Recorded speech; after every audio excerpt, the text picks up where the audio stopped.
নমস্কার, আমি কবিতার কলতান থেকে আমার চ্যানেলে সবাইকে স্বাগতম। বড়দেরকে প্রণাম জানাই, ছোটদেরকে অনেক অনেক আদর আর ভালোবাসা জানিয়ে এখন চলে এসেছি আমি হ্যাশট্যাগ আমরা সকলের আজকের বিষয় নিয়ে। আজকের বিষয় দিদি রঞ্জনাদি দিয়েছে, বিষয় দেওয়ার জন্য দিদিকে অনেক ধন্যবাদ। আর বিষয়টা হচ্ছে আমার নাম বা যে কোনো কারোর নাম আর কি। তো যদি ওই নামের কোনো মিল মানে অন্য কোনো ব্যক্তি পাওয়া যায় তাহলে আমার কী ধরনের মনোভাব থাকে। আমি এটা মনে করি যে ঠিক আছে, হতেই পারে, কোনো ব্যাপার না। বা আমি এরম মনে করি যে বা আমার নামের সাথে মিল আছে, দেখি তো আমার সাথে কি কি মিল আছে বা কি কি অমিল আছে, বা আমার বেশ ভালো লাগে। আমি বলবো কোনোটাই না, আমার উল্টো ভীষণ নিজের নামটা না নিজের মুখে ডাকতে ভীষণ খারাপ লাগে অন্য কারোর হলে। জানি না, এটা আমার একটা অ্যাংজাইটি ছোটোবেলা থেকেই। দিদির বিষয়টা প্রথমে যখন আমি আর কি দিচ্ছি কমিউনিটিতে, ওই শ্রাবন্তী মজুমদারের ওই গানটা মনে পড়ছে, নাম বলো না, নাম বলো না, যার নাম তার মুখে ভালো লাগে না। আমি কেন জানি না আমার নামের মানে প্রথম কথা তো কারণটা হচ্ছে আমার নিজের নামটা একদমই আমার পছন্দের নয়, কেন জানি না আমি। ইভেন আমার হাজব্যান্ডও বলে ওরও নিজের নামটা ওর পছন্দের নয়, যদি ওর নামটা খুব সুন্দর মিনিংফুল একটা নাম আর কি।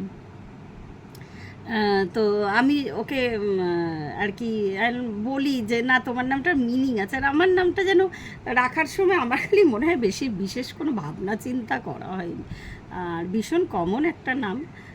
সেটাও কথা না, আর কথাটা হচ্ছে কেন না আমার নামটা আমার যদি অন্য কারোর আমার একদমই সেই নামটা ধরে ডাকতে ইচ্ছা করে না। আমার এরকম হয়েছে আর কি আমার কলেজ লাইফে। আমি যখন যেখানে পড়তে যেতাম, মেয়েটা আমাদের কলেজেই পড়তো আর সে আবার ওখানে পড়তেও যেত। তো আমার যেন এটা কীরকম লাগতো আর কি আমার নামটা ওকে আর কি ধরে ডাকতে। আচ্ছা, এইবার বলি যে আমার নামটা মানে এরকমও ব্যক্তি আমি পেয়েছি, মানে একজন না একাধিক আর কি, যাদের আমার নামটা ভীষণ পছন্দের। আমি যখন এটা আমি প্রথম আমার নামের গুরুত্বটা বুঝতে পেরেছি যখন বিয়ে থায়ের পরেই, মানে একটা মানে সেকেন্ড ইনিংস শুরু হলো আমার জীবনে। আমি যখন চাকরির ফিল্ডে গেলাম, তো ওখানে আমি যে কাজটা করতাম আর কি, তো প্রচুর মানুষের সাথে না ফোনে কথা বলতে হতো। তো তারা বেশিরভাগই ওই নর্থ ইস্ট বা না সরি ভুল বললাম, ইউপির সাইডের ছিল আর কি, নর্থ ইন্ডিয়ার লোক ছিল। তো যখনই আমার নামটা ওরা জিজ্ঞেস করতো, ম্যাডাম আপকা নাম ক্যা হ্যায়, তো আমি যখন নামটা বলতাম ওরা কি পছন্দ করতো আমার নামটা, বহুত সুন্দর নাম হে। তো এটা শুনে আবার আবার একটু ভালো লাগতো যে না, তাহলে আমার নামটার একটা গুরুত্ব আছে, মানে নামটা ভালো। অ্যাকচুয়ালি আমি একটু মানে ভাবনা চিন্তা করে নাম দেওয়ার পক্ষপাতী আর কি। নাম বেশ একটা সুন্দর, যার মিনিং হবে, একটা অন্তর্নিহিত অর্থ থাকবে। হ্যাঁ, শুনতে ভালো লাগে অনেক কিছু, যেমন সেগুলো যদি ঠিক আছে নিক নেম হয় ঠিক আছে, কিন্তু নাম আমার কাছে ভীষণ গুরুত্বপূর্ণ। যদিও নামটা দেহের, পরবর্তী সময় এখন মনে করি যে এখন পুরো ব্যাপারটাই আর কি আমার কাছে অন্যরকম হয়ে গেছে আর কি। তো এখন অত আর নাম নিয়ে ভাবি না, কিন্তু একটা সময় না আমার কীরকম একটা লাগতো যেন।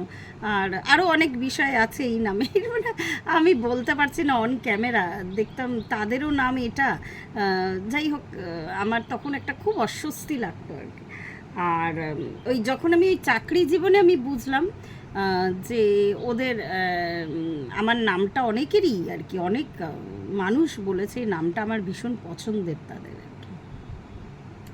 তো তারা আমাকে তো চেনেও না, ইভেন আমাকে দেখতেও পারতো না, মানে আমার ফোনে গলাটাই শুনতো। তো যাই হোক, তারপরে যেমন এখন আমি একটু আধটু নিউমারোলজি শিখেছি, একটু আধটু আর কি। আমার নামের স্পেলিংটা একটু আমি চেঞ্জ করেছি, যদিও সার্টিফিকেটগুলোই করা যাবে না, সম্ভব নয় এখন আর এই বয়সে এসেগুলোতে চেঞ্জ করা। আর দ্বিতীয় নাম্বার হচ্ছে আমি তো আর এখন আর অফিসিয়াল করে জব করব না, তো আমি বেশিরভাগ না, আমার এখন যে নামটা আমি আমার নামের স্পেলিংটা একটু আমি পাল্টেছি, এটাই। মোদ্দা কথা সর্বোপরি বলতে পারি যে আমার নামের অপর কোনো ব্যক্তি হলে আমি না তার মধ্যে আমার নিজের সাজুজ্য খুঁজি, না মিল খুঁজি। আর মানে আমার মানে অ্যাকচুয়াল যেটা প্রথম আর কি আমার মনের মধ্যে উদয় হয় সেটা আমার ভালো লাগে না আর কি, মানে এরকম একটা ব্যাপার। একই নামের একটা মানুষকে আমি কি করে মুখে মানে কি করে ডাকবো আর কি। এরকম কি বলতে পারবো যে এই কবিতা শোনো তো, এরকম বা শুনতো, মানে একটা অদ্ভুত ব্যাপার লাগে আমার। তো যাই হোক, আজকে এই পর্যন্তই রইল। দিদিকে বিষয় দেওয়ার জন্য অনেক ধন্যবাদ। প্রত্যেকে ভালো থাকবেন, পরিবারের সকলকে ভালো রাখবেন।